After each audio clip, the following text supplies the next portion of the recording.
Hey guys, Michael Stillwell here from Stillwell Pianos in Mesa, Arizona, and this is a 1994 Baldwin L. This piano measures 6 feet 3 inches from the very front to the very back, making it a grand piano, which is what we call anything over 6 feet. This particular piano is an actual American-made Baldwin, so if you've been shopping for Baldwins in the last few years, you're probably seeing a ton of Chinese-made pianos made by Parsons in China. They actually copied the American design pretty well. They have this kind of box traditional music desk that all the American Baldwins had. Even their shoulders are very similar, but they're made in China and they're definitely worth a whole lot less than these American-made ones. If you go on our website and you look under all the rebuilt pianos, you'll see that we often rebuild Baldwin pianos. We do this a lot because these pianos are very, very high-end pianos, these American-made ones.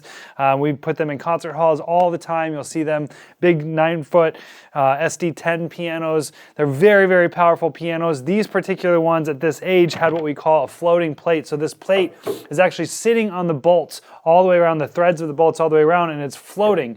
Most pianos, the plate is bolted down to the soundboard and it sits on wood dowels. This particular one literally is sitting on the threads of the bolt, meaning that it's live.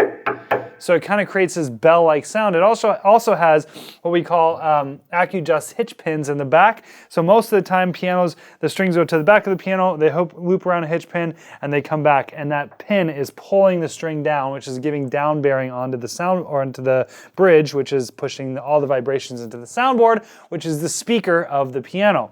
On these pianos, you're actually able to adjust how much down bearing is on them because the AccuJust hitch pins are tubular and they're up and down as opposed to being angled. Again, a bunch of piano nerd stuff, but it's something that allows us to make the piano a lot more powerful and more rich, which is why we oftentimes see these Baldwins in big churches, concert halls. They can carry. They're very powerful pianos.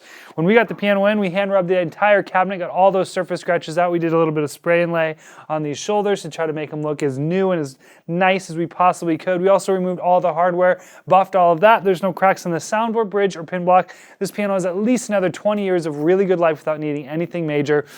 The cabinet, I definitely rate this an A-. There's some very, very, very, very minor kind of dings on the sides, on the corners of things, but I'm talking like you have to go look for them with a flashlight. This thing looks immaculate in person. So I'm going to play this piano for you guys. If you have any questions about this particular piano or any other piano on our website, always feel free to shoot me an email at michael@stillwellpianos.com. Thanks for watching, guys.